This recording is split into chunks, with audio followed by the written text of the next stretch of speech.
శోమన్ గారా అండి? అవునండి. థ్యాంక్స్ అన్నా. అన్న సిఓడి పెట్టారు కదా. యా. మీ నెంబర్ చెప్పరా?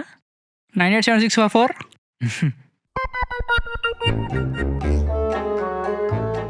ఏంది బ్రో? ఒకసారి నంబర్ మళ్ళీ చెప్పరా?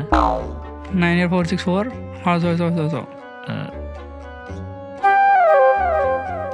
అన్నా సర్వర్ ఏదో ఇష్యూ అంటుంది. కార్డు మెషిన్ ఇవన్నీ పెట్టుకొని నేను ఎక్కడ తిరుగుతానా? కావాలంటే పేమెంట్ అయిపోయిన తర్వాత నేను చెప్తానన్నా. అట్లా అంటే మాకు ఒక్క కదన్నా. అయినా ఇప్పుడు ఎలా అన్న అయితే? ఏదో ఒకటి చూడన్నా, టైం అయిపోతుంది, పోవాలా నేను. అన్నా ఇదిగోండి. మ్యామ్ 20 రూపీస్ ఎక్స్ట్రా ఇచ్చా. అయ్యో పర్లేదన్నా, ఉంచుకోండి. Thank you so much madam. Thank you. Thanks జైత్రి, టైం కాపాడవు. లేట్ ఉంటే కొట్టవాడు తెలుసా? అదే ఎప్పుడు ఓల్డ్ స్కూల్ అంటావు కదా, చూసావా? ఇలా యూపీఐ లేకుండా క్యాష్ పెట్టుకుంటే ఇదే అడ్వాంటేజ్.